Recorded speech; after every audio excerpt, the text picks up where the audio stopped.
राधा स्वामी जी। बाणी बाणी राधा स्वामी दयाल सतनाम सतपुरुष की। आज की सत्संग वीडियो का विषय है मुक्ति क्या है, अनंत मुक्ति किसे मिलती है, कौन वो सौभाग्यशाली है, कैसी कैसी उसकी दशा होती है और किससे मिलती है। तो चलिए संत पलटू साहिब जी की वाणी के माध्यम से आज की सत्संग वीडियो आरंभ करते हैं। गुरु प्यारी सत्कारयोग सत्संगत जी, आप सभी के भीतर बैठे परमात्मा को मेरा प्रणाम, आप सभी के चरणों में मेरा प्रणाम। आप इतना प्रेम प्यार मुझे देते हो, इतना प्रेम प्यार देने के लिए बहुत बहुत धन्यवाद। खुदा करे आप जिस मनोकामना को लेकर मेरी वीडियो को सुन रहे हो वो मालिक तुम्हारी मनोकामना अवश्य पूरी करे।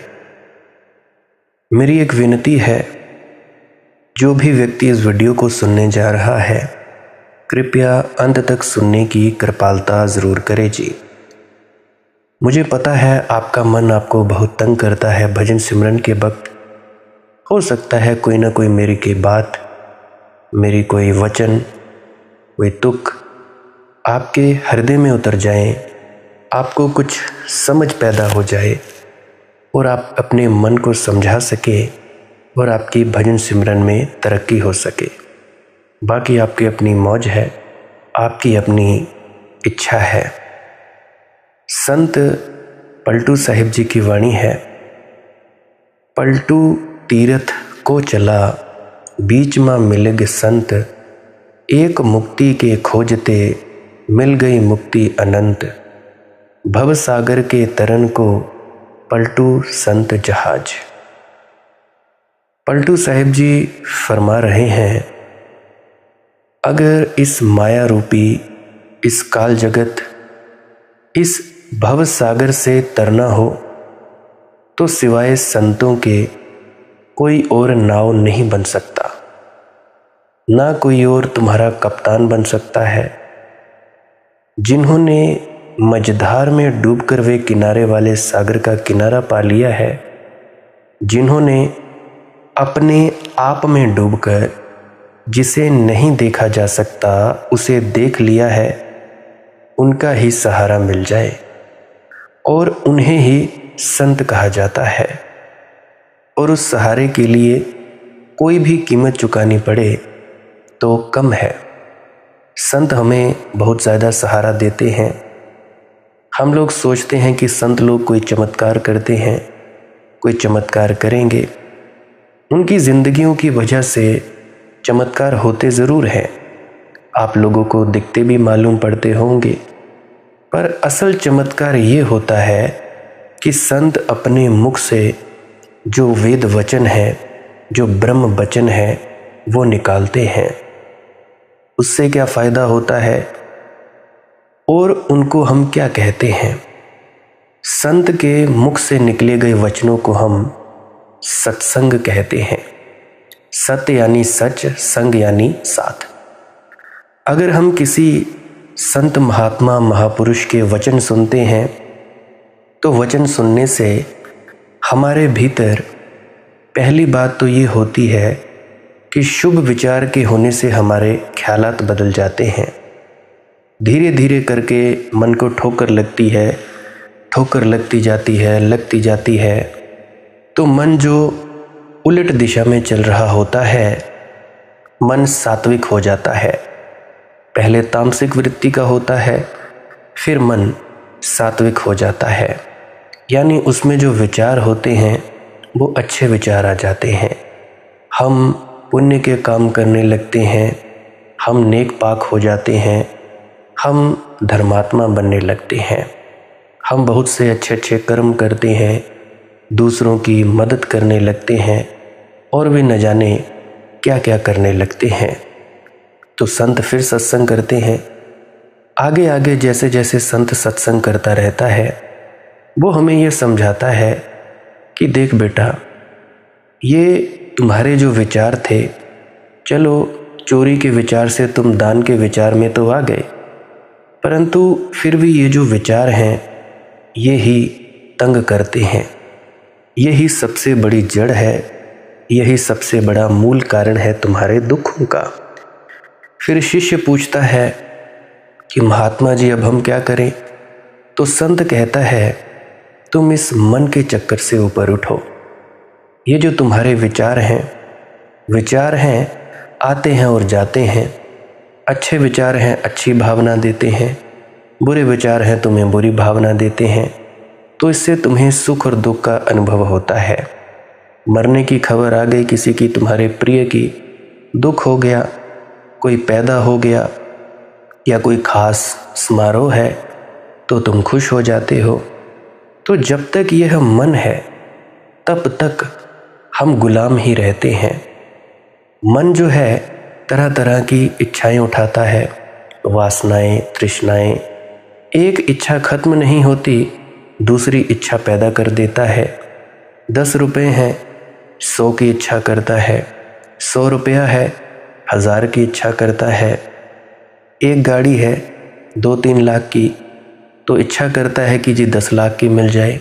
10 लाख की गाड़ी है, पड़ोसी ने 20 लाख की ले ली, तो इच्छा करता है कि उससे ऊपर करके कुछ बताए, चाहे उसका बेड़ा गर्क क्यों ना हो जाए।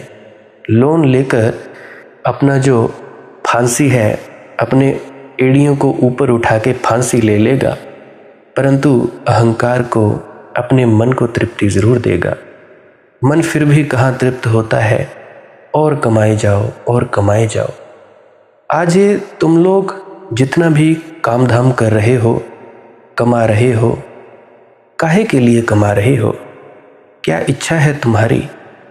तुम लोग किस चीज़ के लिए कमा रहे हो? कमा रहे हो तुम लोग उन चीज़ों को खरीदने के लिए जो तुम लोगों के काम की नहीं। हम अक्सर ज़रूरतों से ज़्यादा इच्छाओं के अनुसार जीते हैं। ज़रूरत क्या है हमारी? 2 वक्त की रोटी मिल जाए, पहनने को वस्त्र मिल जाए, आने जाने को हमारे पास कोई साधन हो या पैसा हो कि हम बस से जा पाएँ या ट्रेन से जा पाएँ, और सर पर छत हो। परंतु हमारी इच्छाएं बहुत बड़ी बड़ी। मैं कहता हूँ एक इंसान ज़रूरतों के हिसाब से जिएगा तो शहंशाही ज़िंदगी व्यतीत कर सकता है। मेरे अनुभव की बात है, मेरे एक मित्र हैं, महीने का कोई 1.5-2-3 लाख कमाते हैं। जैसे ही शुरू में कमाने लगे तो वो धीरे धीरे बढ़ते गए। सबसे पहले उनकी कमाई थी 25,000 की कमाई थी, तो अगले ही हफ्ते जैसे ही पेमेंट आई, बेड ले आए। बेड भी कोई 30,000 का, 5,000 का लोन हो गया। तो उसके बाद कमाई बढ़ती गई। कमाई बढ़ने के साथ खर्चा उसका दुगना होता गया। धीरे धीरे 1 लाख कमाई हुई, 2 लाख हुई, 3 लाख हो गई, अब पता नहीं कितनी है। गाड़ी ले ली। एक दिन क्या हुआ, काम बंद होने की कगार पर आ गया, और वही मेरा मित्र आत्महत्या करने वाला था। बड़ा रोया, गिड़गिड़ाया। मुझे उस पर दया आई। मैंने कॉल पर बात की, क्या हुआ भाई? उसने अपनी बात बताई। मैंने कहा चलो कोई बात नहीं, जो मालिक की मौज। और संयोगवशात जैसे ही बात की, कोई उसी हफ्ते उसका काम फिर चल पड़ा, तो उसने फिर से अपने लिए जाला बना लिया। परमात्मा जो है वो हमें निकालता है इन मुसीबतों से, परंतु हम जो हैं बार बार अपने ही द्वारा बनाए गए मकड़ी के जाले में फंसते चले जाते हैं। हमारी कमाई होती है लाख रुपया, खर्चा हम करते हैं 1,20,000 रुपया। अगर कोई व्यक्ति 20,000 रुपया कमाता है और खर्चा करता है 10,000 रुपया, तो वो 20,000 रुपया कमाने वाला अमीर हुआ या तुम लाख रुपया कमाने वाले अमीर हुए? ज़रा सोचा करो मेरी बातों को। तुम लोग गुलाम क्यों हो? तुम लोग अपने मन के गुलाम हो। अध्यात्म की बात तो मैं रोज़ करता हूँ। अध्यात्म की बात बड़ी दूर है। पता नहीं तुम लोगों को समझ आएगी कि नहीं आएगी, ये मुझे मालूम नहीं। तुम लोग गृहस्थी हो, इसीलिए गृहस्थ की बातें भी मैं कभी कभी कह देता हूँ, क्योंकि अगर तुम लोगों का गृहस्थ ठीक नहीं तुम सभी शादीशुदा होगे। तकरीबन 99% जनता जो मुझे सुनती है शादीशुदा है या शादी कराने की फिराक में है, या उम्र छोटी है 12 साल 13 14 15 शादी करवाने की फिराक में हो। तो गृहस्थ अगर तुम्हारा अच्छा नहीं होगा तो भजन की तो भाई बड़ी दूर की बात। कुछ दादियां हैं वो मुझे शिकायत करती हैं कि बेटा हमारे घर में कलह रहती है तो भजन पे नहीं बैठ पाती। तो ये उदाहरण है कि अगर घर में शांति नहीं है तो भजन सिमरन करना मुश्किल हो जाता है। और एक और बात भी ले लो, जैसे जैसे भजन सिमरन में तरक्की होने लगती है वैसे वैसे हमारे घरों में कभी ना कभी कोई लड़ाई भी आती है, कोई ना कोई अशांति के पल आने लगते हैं। वो हमारी परख होती है कि हम किस प्रकार से उन स्थितियों से बाहर निकलें। क्या हमारे अंदर अहंकार तो नहीं, क्या हमारे अंदर विनम्रता सच्ची है या झूठी, ये परमात्मा की परख है। क्योंकि परमात्मा ने अगर तुम्हारे भीतर प्रकटीकरण करना है पूरी तरह से, तुम्हारे पूरे शरीर पर उसने अपनी दया मेहर और बख्शिश दिखानी है, तो भाई वो ये तो देखेगा ही कि पात्र साफ है कि नहीं है। तो मैं क्या कहता हूँ, गृहस्थ की बातें बताता हूँ। तुम लोगों को जो चाहिए जिंदगी में, कोई भी चीज़ चाहिए, पैसा चाहिए, बच्चे चाहिए, कोई भी चीज़ चाहिए संसारी, तो उस चीज़ को हासिल करने के लिए अच्छे ख्याल रखो। और दूसरी बात, जब भी भजन के लिए बैठो अपना मंत्र जप करो और अपनी ख्वाहिश पैदा कर दो। जो ख्वाहिश है तुम्हारी अपनी शक्ति के अनुसार वो पूरी होती जाएगी। ये तो थी दुनियावी चीज़। और दूसरी बात, जब भी कभी किसी घर में कलह क्लेश होगा, लड़ाई झगड़े होंगे, कोल्ड वॉर्स होंगे, तो उस घर से समृद्धि हमेशा हमेशा के लिए चली जाएगी। तुम्हारी सुख सब चला जाएगा, पैसा जाएगा, या तुम्हारे घर में कोई बच्चा मर जाएगा या बीमारी आएगी, कुछ ना कुछ तुम्हारे घर में होता ही रहेगा। उदाहरण देता हूँ अपने घर की, अपने घर का मुंह काला करके तुम लोगों को उदाहरणें दे रहा हूँ। मेरे पिताजी और मेरे चाचा जी हमारे पूरे गांव में प्रसिद्ध थे कि इन दोनों भाइयों जैसा प्रेम कहीं भी नहीं। हाँ बिल्कुल, ऐसी बात बिल्कुल सही थी। मेरी दादी अक्सर बताया करती थी। हुआ क्या, चाचा जी की शादी हुई। जब शादी हुई तो मैं शायद दूसरी तीसरी कक्षा में होऊंगा। जब मैं चौथी कक्षा में था तो मेरी चाची जब खाना बनाती थी रसोई में, हमारे इधर चूल्हे जगाया करते हैं, लकड़ियों वाली रसोई, तो वहाँ पे जब भी वो खाना बनाती कुछ ना कुछ बोलती रहती। वो हमेशा गुस्से में चिढ़ कर खाना बनाती और वही खाना पूरा परिवार खाता। धीरे धीरे करके पूरे परिवार में लड़ाई झगड़े होने लगे। धीरे धीरे चाची कहे कि ये बुरी है, माँ तो मेरी कुछ बोलती नहीं थी, चुपचाप सुनती रहती थी, हाँ कभी कभार बोल भी देती थी। तो ये मैं देखता रहता। तो धीरे धीरे लड़ाई झगड़ा बढ़ता चला गया। और अभी कोरोना के वक्त मेरी दादी चले गए। दादी के जाने के बाद ही इतनी ज़्यादा लड़ाई ने विकराल रूप ले लिया कि अब दोनों भाई बुलाते ही नहीं। जो भाइयों की प्रसिद्धि थी पूरे गांव में कि ये बहुत ही ज़्यादा अच्छी जोड़ी है भाइयों की, राम लक्ष्मण की जोड़ी कहा जाता था मेरे पिताजी और मेरे चाचा जी को, आज उसी को ही लोग गालियां निकालते हैं। मेरे पिताजी को भी, मेरे चाचा जी को भी। मुझे शांति पसंद थी, मैं तो निकल आया। अब मैं फिर से कोशिश यही करता हूँ कि भाई प्यार से रहें, पर मेरी कहाँ चलती है। तो हमारे पास बहुत सारी संपत्ति है। मेरे दादा दादी जी की संपत्ति कम से कम करोड़ों में होगी। बहुत सारे खेत हैं हिमाचल में हमारे, जो पेड़ों वाले हैं, खैर वाले खेत हैं, घास वाले खेत हैं, सड़क किनारे वाले खेत हैं। तो इतनी संपत्ति होने के बावजूद भी मेरे पिताजी, मेरे चाचा जी, मेरी चाची, मेरी माँ सब दुखी के दुखी हैं। हाँ, मुझे तो कोई लेना देना ही नहीं है, मैं तो भाई सुखी हूँ। हम भाई पूरे आनंद में हैं। सदा दिवाली सादगी, आठों पहर आनंद, जिनको कछु नहीं चाहिए वही शहंशाह। हमें कुछ चाहिए नहीं, चाह गई चिंता मिटी, मनवा बेपरवाह। हमें तो परमात्मा जहाँ रखेगा वो रहेंगे। तो अगर घर में सुख शांति नहीं है तो चाहे तुम्हारे पास लाखों करोड़ों की संपत्ति हो, फिर भी तुम लोग दरिद्र के दरिद्र ही रहोगे। मेरे जो घर है जहाँ पे मैं पैदा हुआ, सबसे पहला घर था जो पक्का मकान बनाया गया था हमारे पूरे गांव में। आज हमारे गांव में सभी के घर पक्के हो गए, कईयों ने टाइलें भी लगवा ली, पर हमारा जो घर है वो वहीं का वहीं पड़ा है। मैं तुम लोगों को क्यों बता रहा हूँ? ताकि तुम लोगों को ये अनुभव की बातें बता सकूं कि अगर घर में सुख शांति नहीं रखोगे तो भाई तुम लोगों का तो बेड़ा गर्क ही होने वाला है। परमात्मा की बात छोड़ो, अनंत मुक्ति की बात छोड़ो, पहले अपने घर में तो सुख शांति रखो। तो सलाह मेरी क्या है, अगर तुम दो भाइयों में या तुम जहाँ पे रहते हो कोल्ड वार चलता है, मन ही मन कुड़ते रहते हो, सास बहू या दो भाई या देवरानी जेठानी कुड़ते रहते हो, तो बेहतर है लड़ाई के कि अलग हो जाओ, प्यार से अलग हो जाओ, अपना अपना खाओ, अपना अपना कमाओ, बुलाओ, हंसते खेलते जिंदगी बिताओ। अगर अशांति होगी तो भाई तुम्हारे घर में बिल्कुल ही समृद्धि नहीं रहेगी। अगली बात, जिस घर में स्त्री की इज्जत नहीं होती, स्त्री से सलाह नहीं ली जाती, अब जो पुरुष है, पति है, वो अपनी स्त्री के पास बैठकर सलाह मशवरे नहीं करता, वो व्यक्ति हमेशा मरेगा ही मरेगा। क्योंकि जब उसकी स्त्री को पता लगेगा कि हाँ इसने मेरे पूछे बगैर ये कदम उठा लिया, तो भाई क्लेश तो होने ही वाला है।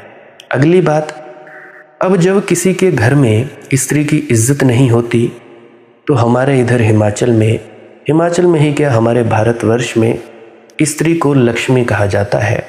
अगर लक्ष्मी ही नाराज़ है तो उस घर में भी सुख समृद्धि नहीं होगी।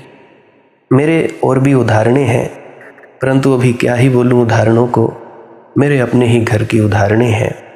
मेरे जो बुआ फुफड़ हैं, यहाँ पे भी ऐसा ही है, स्त्री की इज्जत नहीं है। मेरे जो ससुराल है, वहाँ पे मेरी जो सास है उसकी इज्जत नहीं है, तो दरिद्रता ही दरिद्रता है। पैसा चाहे तुम लोग लाखों में कमा लो, अगर तुम्हारे घर कलह क्लेश है, स्त्री की इज्जत नहीं है, तो भाई याद रखना मेरी बात, आज नहीं तो कल डूबोगे और मरोगे। गृहस्थ की बातें बताता हूँ, गृहस्थी हूँ तो तुम लोग भी गृहस्थी हो। रोते हो चिल्लाते हो मेरे पास आकर कि मंदी बेटा हम बीमार क्यों हैं, कौन से कर्म का हमें फल है, तो भाई तुम लोग अपना ही देख लो, कौन सी तुम लोगों ने गलती की, क्या तुम लोगों ने किया, क्या तुम लोगों ने नहीं किया। अब बात बताता हूँ तुम्हारे बच्चों की। तुम्हारे बच्चे बिगड़ते क्यों हैं, तुम्हारे बच्चों के बिगड़ने का कारण क्या है। देखो, जब भी स्त्री गर्भाशय में अपने गर्भ को धारण करती है तो तुम लोग क्या करते हो, तीसरा चौथा महीना हुआ कि स्त्री के साथ भोग करने लगे। अब उस भोग का संस्कार क्या उस बच्चे को, उस पेट में पल रहे बच्चे को नहीं पड़ेगा। कहानी तुम लोगों ने सुनी होगी अभिमन्यु की, तुम लोगों ने महाभारत में कहानी सुनी होगी कि अर्जुन ने जब वो पेट में था अभिमन्यु, उसकी माँ को चक्र भेदन की कहानी बता रहा था कि भाई चक्रव्यूह को ऐसे भेद कराया जाता है। तो जब वो अंदर चला गया तो उसके बाद बाहर की बात बताने लगा, तो द्रौपदी सो गई, आधा अधूरा ज्ञान। तो अगर वो पेट में ये सीख सकता है तो क्या तुम्हारे बच्चों में ये 14-14 साल, 7-7, 8-8 साल की उम्र में ये काम के अंग पैदा हो गए हैं, तो इसके लिए जिम्मेवार कौन है? तुम्हारे ही कर्म। अगर तुम लोगों के बच्चे खराब हैं, मैं कहता हूँ तुम लोग खराब हो। मैं अपने माँ बाप की बात कहता हूँ। मेरी माँ और मेरे बाप, मेरी माताजी, मेरे पिताजी, मैं पैदा हुआ जब इनको नामदान मिला। इनकी शादी हुई, 3 साल में पैदा नहीं हुआ। इनकी शादी होने के 3 साल तक बिल्कुल कोई बच्चा नहीं था। नामदान मिला, ठीक नामदान के 9 महीने बाद मैं पैदा हुआ। और अक्सर मेरी माताजी यही कहा करती थी कि बेटा तुझे बाबा जी महाराज ने भेजा है, हर बार, एक बार नहीं बार बार, हर बार मुझे याद दिलाती तो मेरी माँ के ख्याल का मेरे दिमाग पर क्या असर हुआ। ये असर हुआ कि आज तुम लोगों के सामने उपदेश करता फिरता हूँ। किसने बनाया मुझे, यह किसने बनाया, ये मेरी माँ ने बनाया। वो एक शब्द है कि धन धन ने उन्हां दियां मावां जिन्हां दे पुੱਤ साध हो गए। धन धन ने उन्हां दियां मावां जिन्हां दे पुੱਤ साध हो गए। एक बच्चे को साधु बनाने में उसकी माँ का हाथ होता है। अगर तुम लोग अपने बच्चों को डिमोटिवेट करोगे कि जा तेरे से तो कुछ होता नहीं, तेरे से तो हमारे पड़ोस के बच्चे या शर्मा जी की या गुप्ता जी का बेटा या बेटी अच्छी, ये क्या कर रही हो तुम, क्या ख्याल दे रहे हो। तुम्हारे संकल्प के कारण बच्चे बिगड़ते हैं। तो तुम लोग सोचो, तुम लोग क्या अपने भविष्य को बना रहे हो। ये बच्चे तुम्हारा क्या सेवा करेंगे। खुद तुम उनमें बीज बोते हो, डांटते हो, डपटते हो, बेफालतू में उनको मारते हो, पीटते हो, तो क्या वो तुम्हारी इज्जत करेंगे। मैं कहता हूँ जब बच्चे छोटे होते हैं तो कोई नहीं देखता कि माँ बाप ने उन पर कितने अत्याचार किए। अत्याचार तो नहीं कहूँगा, कई बार तो सीधा करने के लिए भी डांटना पड़ता है, परंतु जब बेवजह किसी का गुस्सा बच्चों पर उतारते हो तब वही बच्चे जब बड़े हो जाते हैं तब तुम लोगों को दिखाई देता है कि बच्चे माँ बाप के साथ अन्याय करते हैं। तब कोई नहीं देखता जब बच्चे के ऊपर अत्याचार हो रहा होता है, तब सभी को दिखता है जब बच्चे माँ बाप के ऊपर अत्याचार करते हैं। तो जो तुम दोगे वही तो मिलेगा। ज़रा सोचो मेरी बात मैं क्या कह रहा हूँ। गृहस्थ की बातें कह रहा हूँ, तुम्हारी अनंत मुक्ति की बातें कह रहा हूँ। मुक्ति ऐसे थोड़े ना मिलेगी। पहले अपने मन से तो मुक्त हो जाओ, पहले अपने घर में तो इज्जत मान सम्मान इकट्ठा कर लो। जो तुम लोगों ने दिया है वही तुम लोगों को मिलेगा। तो ख्याल रहे, जब भी अपने बच्चों को डांटो तो ये मत कभी बोलो कि जा तू मर जा, जा तेरा ये हो जाए, कि मर जाने या तेरा फलाना हो जाए, तू मर ही जाए, तू वो हो जाए, तू ये हो जाए। तो इससे भी बहुत ज़्यादा असर पड़ता है।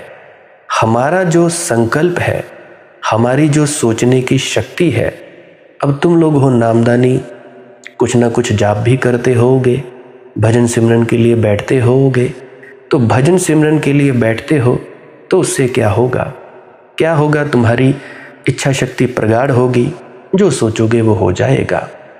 और बात बताता हूँ, मैं जब भी घर में था तो मेरी माँ एक और बात बोला करती थी मुझे कि अगर ठीक से रहा तो ठीक, नहीं तो घर से निकाल देंगे, घर से चला जा, घर से चला जा। ऐसा सृष्टि के अंदर चक्र चला कि आज मैं अपने घर पे नहीं हूँ, आज मैं अपने घर से बाहर हूँ। ये किसका ख्याल है, ये उस संकल्प की वजह से हुआ। अब हम कह देते हैं कि कर्म है। भाई कर्म बनाता कौन है। तुम लोग अपनी सोच में भी किसी के प्रति उल्टा सीधा मत सोचा करो, क्योंकि तुम लोग भजन सिमरन करते हो यार। जब भी कुछ उल्टा सोचोगे तो वो होगा, सीधा सोचोगे तो सीधा होगा। तो अपने बच्चों को हमेशा प्रेरणा दिया करो। अगर फेल हो गया कोई बात नहीं, तो क्या हो गया, फिर से ट्राई करेंगे। क्योंकि अगर तुम अपने बच्चे को जो फेल हो गया, जो असफल हो गया, उसके लिए तैयार नहीं करोगे तो आने वाले वक्त में अगर उसे कोई चीज़ नहीं मिलेगी तो वो उससे दुखी होकर आत्महत्या भी कर सकता है। आज आत्महत्याएं बहुत हो रही हैं, जो बेटे हैं आत्महत्या कर रहे हैं, बहुत से हैं जो आत्महत्याएं कर रहे हैं। कारण क्या है, जो मुसीबत है, मुसीबत के लिए उनको तैयार नहीं किया गया। तुम लोग अपने बच्चों की तुलना करते हो पड़ोस के बच्चों से। मैं पूछता हूँ क्या ये सही है।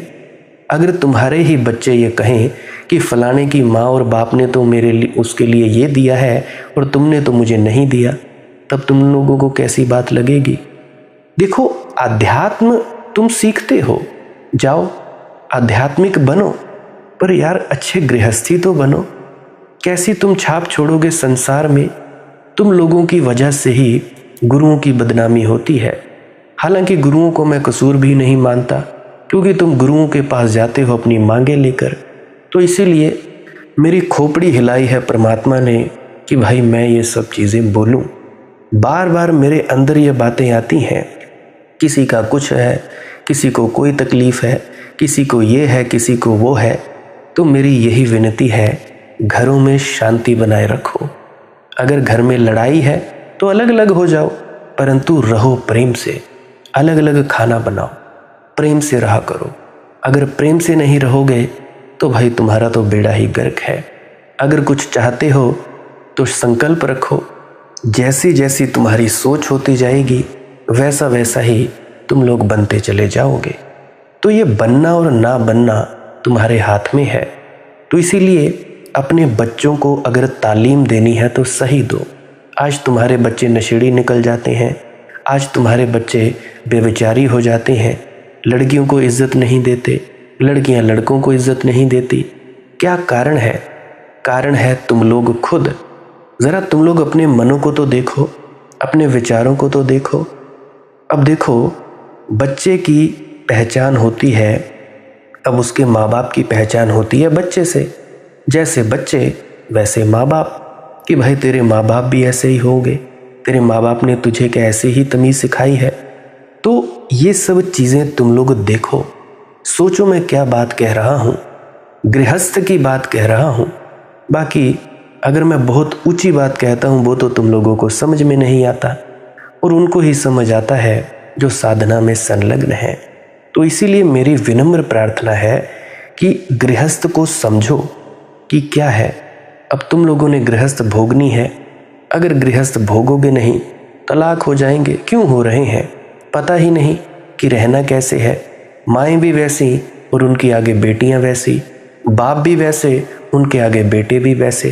क्या सिखाएंगे? मुझे आज भी याद है, बचपन से लेकर कोई 11वीं 12वीं कक्षा तक मेरे पिताजी हमेशा मुझे कहा करते थे कि बेटा काम ज़रूर करवाया करो, सेवा ज़रूर करवाया करो। मेरे अंदर संस्कार पड़ गया, जहाँ भी जाता हूँ सेवा करने जाता हूँ। जहाँ पर तक मेरे से हो पाता है मैं सेवा करने के लिए संलग्न रहता हूँ। जब मेरे हाथ खड़े हो जाते हैं तो मैं नहीं कर सकता हूँ। कहीं भी जाता हूँ, अभी तो बहुत सी जगहें जहाँ पे मुझे करने ही नहीं देते, परंतु कुछ जगह ऐसी हैं जहाँ मुझे कोई पहचानता नहीं, कोई मुझे जानता नहीं, इसीलिए वहाँ पे काम करना सुलभ है। तो ये सब है क्या? ये मेरे अपने ही कर्मों का फल है। तुम लोग ये मत समझो कि मैं तुम लोगों पर कोई उपकार करता हूँ। उपकार कोई नहीं, अपना ही मेरा कर्मों का फल है कि भाई जैसा मैं भटका हूँ वैसे कोई और ना भटके। जैसा मैंने जाना वैसा बताकर चला जाऊँ, और जिस दिन मालिक की वो मौज होगी, वो चुप करा देगा, उस दिन एक पल भी ना बोल पाऊँगा। तो मैं बात कर रहा था पलटू जी की वाणी की। पलटू तीर्थ को चला, बीच में मिलेगा संत, एक मुक्ति के खोजते मिल गई मुक्ति अनंत। पलटू जी कहते हैं, मैं तो गया था तीर्थ की यात्रा को, मगर उसकी कृपा, अनुकंपा उसकी कि रास्ते में ही संत मिल गए। फिर तीर्थ वीरथ भूल गया, फिर तीर्थ इत्यादि कौन पागल जाए, जीवित तीर्थ मिल गए। पलटू तीर्थ को चला, बीच माँ मिलेगा संत, एक मुक्ति के खोजते मिल गई मुक्ति अनंत। पलटू जी ने कहा, हम तो सोचते थे एक मोक्ष मिलेगा, एक मुक्ति मिलेगी तो धन्यभागी हो जाएंगे, लेकिन संतों को पाकर हमें अनंत मुक्ति मिल गई, अनंत मोक्ष मिल गए, अनंत सचखंड मिल गए। कुछ जज्बे सादिक हो, कुछ इखलासो इदारत, इससे हमें क्या बहस, वो बुत है कि खुदा है, असली बातों पर ध्यान दो। कुछ जज्बे सादिक हो, कुछ सत्य की झलक हो, कुछ सत्य का प्रसाद हो, सौंदर्य हो, कुछ सत्य साकार हुआ हो, कुछ जज्बे सादिक हो, निर्गुण सरगुण बना हो, सत्य ने रूप धरा हो, उसी को हम संत जन कहते हैं। कुछ जज्बे सादिक हो, कुछ इखलासो इरादत, और कुछ प्रेम प्रकट हो रहा हो, ज्योतिर्मय हुआ हो, सत्य प्रकट हुआ हो और प्रेम प्रकट हुआ हो, बस वही प्रेम प्रकट कर सकते हैं जिसके भीतर सत्य का दिया जला हो। बाकी तो सब प्रेम झूठ, सब बातें हैं। प्रेम तो तभी सच्चा हो सकता है जब तुम्हारे भीतर सत्य का पदार्पण हुआ हो। जब तुमने अपने को जाना हो तभी तुम औरों को प्रेम दे सकोगे, अन्यथा नहीं। अन्यथा प्रेम के नाम पर सब शोषण है। अभी शोषण ही तो हो रहे हैं। वासना को तुम लोग प्रेम समझते हो, स्त्री को तुम लोग समझते हो कि भोग की वस्तु है। स्त्री सिर्फ बच्चा पैदा करने के लिए है, उसके अलावा अगर भोग की वस्तु समझोगे तो भाई मरोगे। अपना ब्रह्मचर्य टूटेगा, स्त्री का भी तोड़ोगे तो तुम लोगों को समझदार कौन कहेगा। 2 बच्चे हो गए, बस ठीक है, बात खत्म हुई।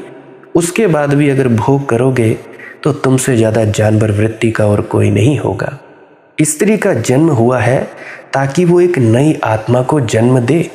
स्त्री में इतनी सहनशीलता है, परंतु तुम लोग हो कि भोग की दृष्टि से देखते हो। और आजकल स्त्रियां भी कौन सी कम है, खुद को ऐसे ऐसे वस्त्र पहनाती हैं। इंस्टाग्राम पर मैं रील्स देखता हूँ, मैं हैरान हो जाता हूँ। ऐसी ऐसी चीज़ें करती हैं फेमस होने के लिए, खुद को ही भोग की दृष्टि से दिखाई जाती हैं और कहती हैं कि भाई स्त्रियों को बड़ा खतरा है। बड़ी आश्चर्यजनक बात है, बड़ी शर्म की बात है। कारण क्या है? कारण है माँ बाप। माँ बाप ने भोग किया होगा जब वो स्त्री या पुरुष पेट में होंगे, तभी तो तुम्हारे बच्चे देवता नहीं पैदा होते। आजकल जो भी बच्चे पैदा हो रहे हैं, राक्षस ही पैदा हो रहे हैं, भूत प्रेत ही पैदा हो रहे हैं। और क्या हो रहा है? ये बच्चे जो नशों में उजड़ रहे हैं, ये बच्चे जो कत्ल कर रहे हैं, क्या है ये सब भूत प्रेत हैं, क्योंकि माँ बाप से ही नहीं है। तो इसीलिए मुझे बाबा फ़कीर चंद की बात याद आती है। उन्होंने मानवता मंदिर बनाया, वहाँ पे लिखा कि स्त्रियाँ इस पूरे राष्ट्र को बनाने वाली हैं। लिखा उन्होंने वहाँ पे, होशियारपुर में मानवता मंदिर है, कि जो स्त्रियाँ हैं उनकी वजह से राष्ट्र बनता है। स्त्री अगर सही सोच रखे तो उसके बच्चे सही हो जाएंगे, गलत सोच रखें तो उसके बच्चे गलत हो जाएंगे। कुछ जज्बे सादिक हो, कुछ इखलासो इरादत, इससे हमें क्या बहस, वो बुत है कि खुदा है। फिर कोई फिक्र नहीं करता कि तुम मस्जिद गए कि मंदिर कि सत्संग सेंटर गए कि निरंकारी भवन। कोई फर्क नहीं पड़ता कि तुमने मूर्ति के सामने सिर झुकाया कि खुदा के सामने सिर झुकाया। कोई फर्क नहीं पड़ता। तुम्हारे पास समझ साफ होनी चाहिए। जहाँ सत्य हो और जहाँ प्रेम हो, जहाँ प्रेम की तरंगे आंदोलित हो रही हों, जहाँ सत्य की किरणें जगमगा रही हों, वहाँ झुक जाना। केवल वही व्यक्ति, जहाँ झुक जाओगे, अगर कोई जिंदा व्यक्ति मिलेगा तो वो तुम्हें कहेगा कि बेटा मन से परे चले जाओ। मन से परे है अनामी धाम, मन से परे है तुम्हारा अपना आपा, तुम्हारा अपना प्रकाश। प्रकाश से आगे परमात्मा। ये है सारी बात। तेरे कूचे में रहकर मुझको मर मिटना गवारा है, मगर दैरो हरम की खाक अब छानी नहीं जाती। और एक बार संत जन मिल जाए तो एक ही भाव उठता है फिर। तेरे कूचे में रहकर मुझको मर मिटना गवारा है, अब तो तेरी गली में पड़ा पड़ा मर जाऊं तो भी आनंद है। तेरे कूचे में रहकर मुझको मर मिटना गवारा है, मगर दैरो हरम की खाक अब छानी नहीं जाती। कौन जाए मस्जिद, कौन जाए मंदिर, काबा, कैलाश और काशी और गिरनार, कौन खाक को छानता फिरे। मुझे पूछते हैं, यार मनदीप भाई तू यहाँ नहीं जाता? मैं कहता हूँ यार मेरा दिल ही नहीं करता। फिर कहते हैं तू ब्यास भी नहीं आता? मैं कहता हूँ भाई तुम लोगों ने मिलना होता है तो ब्यास आ जाता हूँ, वरना जिसे संत जन मिल गया उसे तो परमात्मा का द्वार मिल गया। मुझे तो अपना गुरु मिल गया। मुझे क्या लेना है इन जगहों से, ईंटों पत्थरों की जगहों से। अब सब तीर्थ फीके हैं और मुर्दा हैं। अब सब मंदिर खाली हैं, सब मस्जिदें सुनी है। पलटू मन मुआ नहीं, चले जगत को त्याग, ऊपर धोए क्या भया, भीतर रहेगा दाग। पलटू जी कहते हैं ध्यान रखना, जब तक मन ना मर गया हो, पलटू मन मुआ नहीं, चले जगत को त्याग। जब तक तुम्हारा मन नहीं मरा तब तक जगत को त्याग कर भागने की कोशिश मत करना। जहाँ जाओगे वहीं जगत बन जाएगा, क्योंकि तुम्हारा मन ही तो जगत का सूत्र है। इस मन को लेकर तुम हिमालय भी बैठोगे तो जगत ही बनेगा। इस मन से जगत ही बन सकता है। यह मन संसार का मूल आधार है। तुम जहाँ बैठोगे वहीं यह मन उपद्रव करेगा, वहीं यह मन अपने फैलाव शुरू कर देगा। यह हर कहीं अपनी दुकान लगा लेगा। यह मन तो बनिया है। पलटू जी ने कहा, इस बणिक से सावधान रहना। मुझे एक बात याद आती है। एक व्यक्ति मरने के करीब था। उसने अपने शिष्य से कहा कि देख, बिल्ली मत भर पालना। मरते वक्त शिष्य ने कहा, गुरुदेव, इस सूत्र का अर्थ भी समझा जाइए। किससे पूछूंगा? वेद के ज्ञाता हैं, उपनिषद के ज्ञाता हैं, गीता के ज्ञाता हैं, लेकिन यह बिल्ली मत पालना, यह कौन सा अध्यात्म? लोग हंसेंगे अगर मैं किसी से पूछूंगा इसका अर्थ बता जाइए, जाने से पहले जल्दी से। गुरु ने कहा, अब तू पूछता है तो बताए देते हैं। मेरे गुरु जब मरे थे तो मुझे यही कह गए थे कि बिल्ली मत पालना, लेकिन मैंने उनसे अर्थ नहीं पूछा। तू ज़्यादा होशियार है, तू अर्थ पूछ रहा है, और मैंने उनकी बात पर कुछ ध्यान नहीं दिया। मैंने समझा सठिया गया है बुढ़ा। बूढ़े हो गए थे काफ़ी।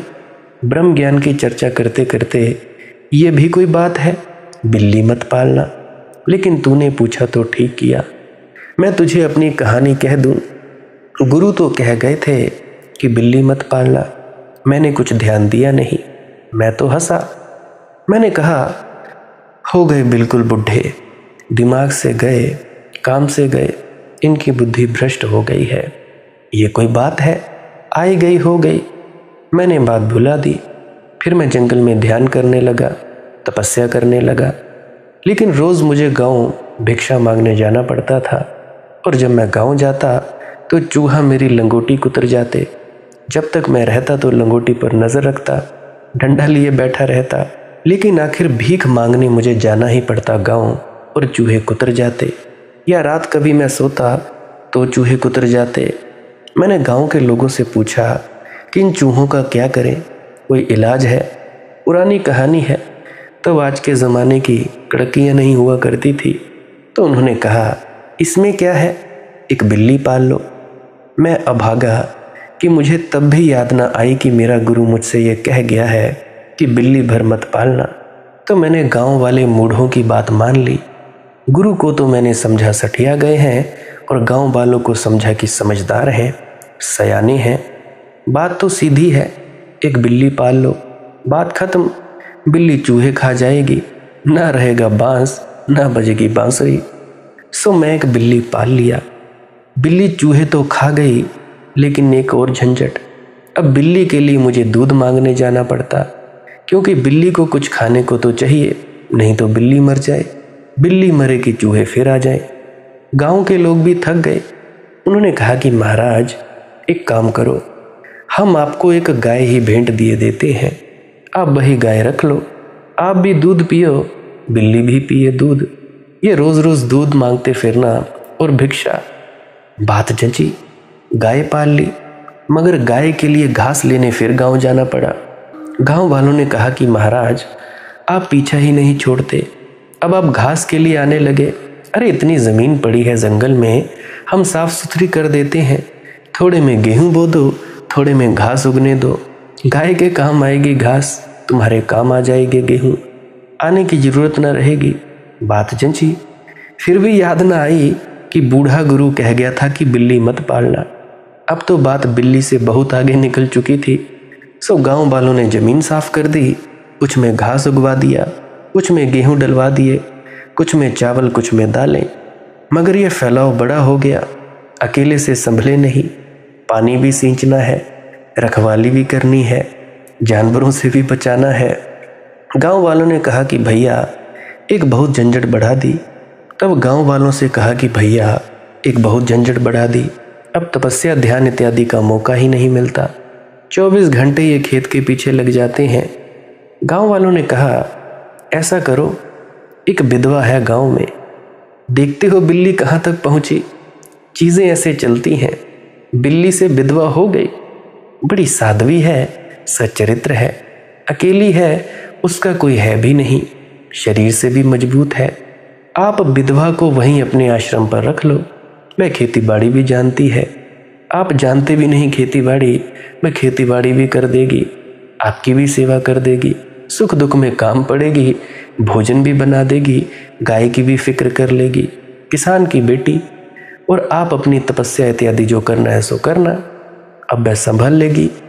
बात जंची और फिर जो होना सा तो हुआ।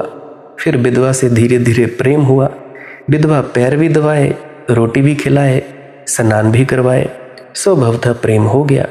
फिर बच्चे हुए, जो होना था सो हुआ।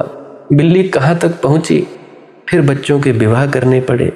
बात बढ़ती ही गई, बढ़ती ही गई और बढ़ती ही गई। इस दुनिया में बात कोई रुकती ही नहीं, बढ़ती ही चली जाती है। फिर बात में से बात में ते बात। तो उस मरते हुए गुरु ने कहा कि देख, तुझे मैं समझा जाता हूँ, ये मत समझना कि मैं सठिया गया हूँ, बिल्ली भर मत पालना, ये भूल मैंने की, जिंदगी गई यह, अगली जिंदगी ख्याल रखूंगा कि बिल्ली नहीं पालनी। मन साथ होगा तो बिल्ली नहीं पालोगे तो कुत्ते पालोगे, क्या फर्क पड़ने वाला है कि क्या पालोगे, कुछ तो पालोगे। मन होगा, खेती ना करोगे तो दुकान करोगे, फिर चाहे वह दुकान पूजा की ही क्यों ना हो, यज्ञ हवन की ही क्यों ना हो, रुद्राक्ष वगैरह क्यों ना रखे हुए हो, मन कुछ ना कुछ करवाएगा। मन बिना करता हुए नहीं रह सकता, मन के प्राण ही उसके कर्ता होने में है।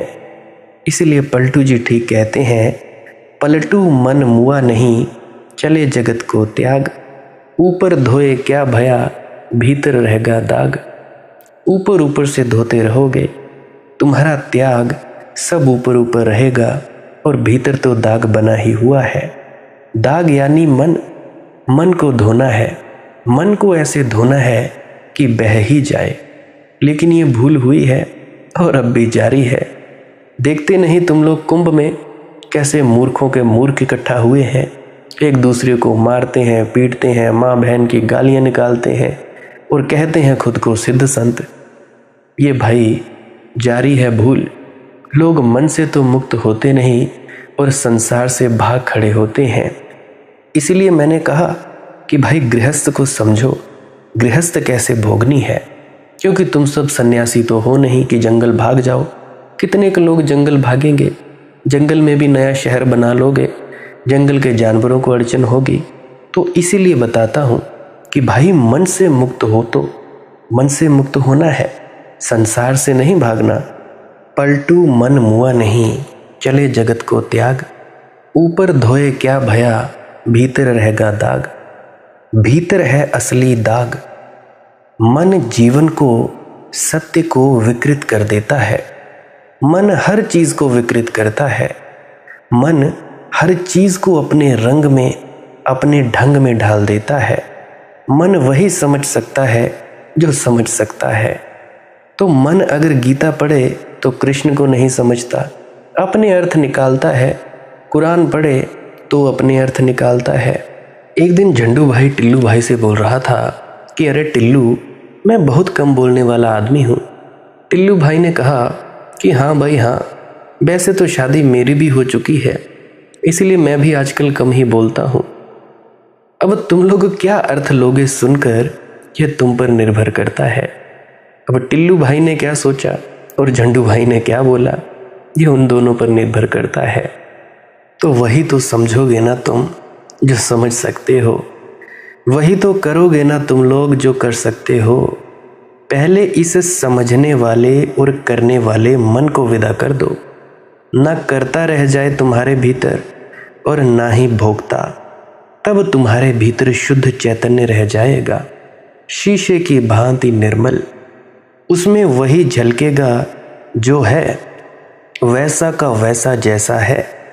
फिर तुम्हारे भीतर में एक नई क्रांति घटती है।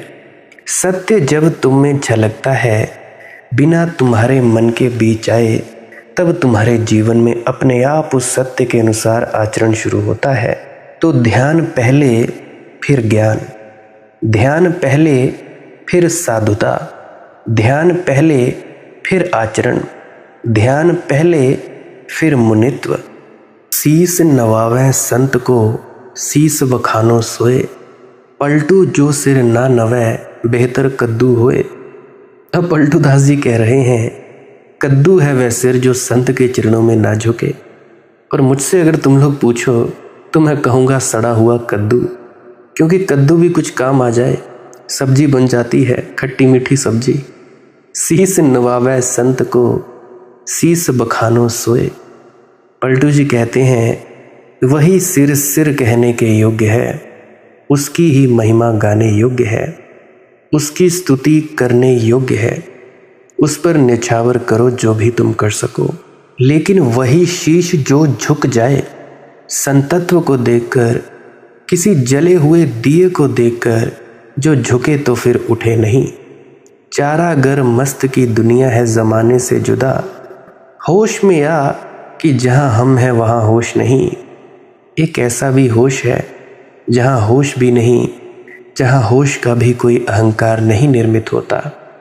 मस्त की दुनिया है ज़माने से जुदा, इन्हीं मस्तों को संत कहा है, इन्हीं पियक्कड़ों को संत कहा है, जिन्होंने परमात्मा के घाट से ऐसे पिया, ऐसा पिया कि होश है मगर होश का भी पता नहीं।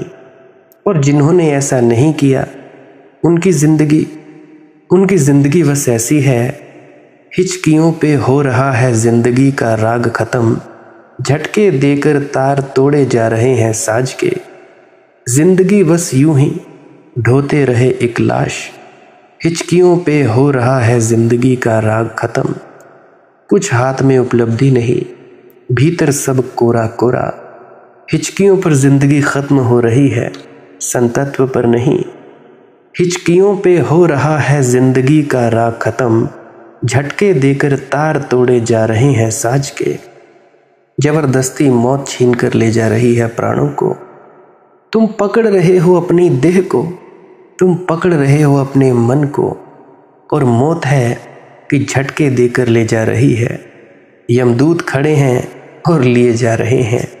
याद रखना, ये प्रतीक है यमदूत। जिंदगी या तो झटके देकर जैसे तार तोड़े जाएं, इस तरह नष्ट होती है, या जिंदगी जैसे कि सुगंध आकाश में उठे ऐसे विलीन होती है। मगर जो संतों के सामने झुक जाएगा, संत तो सिर्फ बहाना है, निमित्त है कि किसी तरह तुम्हारा सिर झुकने की कला सीख ले। शीस नवावे संत को, शीस बखानो सोए, पलटू जो सिर ना नवै, बेहतर कद्दू होए। और तुम्हारे शीश झुकते ही एक क्रांति घटती है, तुम्हारे भीतर आसमान झांकने लगता है। तुम छोटे नहीं रह जाते, तुम विराट के साथ संयुक्त हो जाते हो। तुम छोटे हो तभी तक जब तक अकड़े हो, जब तक कहते हो मैं, जब तक ये मैं है तब तक तुम क्षुद्र हो। जिस दिन कह सकोगे कि मैं नहीं, उसी दिन विराट हो गए, सीमा गई, परिभाषा गई। जब तुम झुकते हो तब तुम सिर्फ एक शून्य रह जाए, इस शून्य में पूर्ण उतर सकता है। तुमने जगह खाली कर दी, तुमने सिंहासन छोड़ दिया, अब परमात्मा इस सिंहासन पर विराजमान हो जाता है। सुनि लो पलटू भेद यह, हंसी बोले भगवान, दुख के भीतर मुक्ति है, सुख में नरक निदान। पलटू जी कहते हैं कि जब मैं झुका, जब से झुका, तब से गुरु की वाणी नहीं है, तब से गुरु से भगवान ही मुझसे बोलता है। सुनि लो पलटू भेद यह, और बड़े भेद खोलता है, भेदों पर भेद खोलता है। हंस बोले भगवान, दुख के भीतर मुक्ति है, सुख में नरक निदान। अब आप लोग सोच रहे होंगे कि दुखों के अंदर मुक्ति कैसे? मेरे ख्याल से 50 के मिनट के लगभग वक्त हो गया है, तो इसके बारे में कल की वीडियो में जानेंगे। आज के लिए बस इतना ही। आपका बहुत बहुत शुक्रिया। कोई समस्या है तो कमेंट सेक्शन में लिख सकते हैं। बाकी मालिक की मौज। श्वास क्रिया करते रहिए, ध्यान में डूबते रहिए, भजन सिमरन करते रहिए, कुछ ना करने में अवश्य डूबते रहिए। भजन सिमरन क्या है? भजन और सिमरन दो अंग हैं। सिमरन है कुछ शब्दों का जाप करना जो आपको आपके सद्गुरु द्वारा बताए जाते हैं। कोई भी जाप हो सकता है, कोई भी शब्द हो सकते हैं। करना क्या है? किसी कमरे में बैठ जाइए, या रात को बैठ सकते हैं, सुबह बैठ सकते हैं, या जब भी आपको फुर्सत के लम्हे मिले बैठ सकते हैं।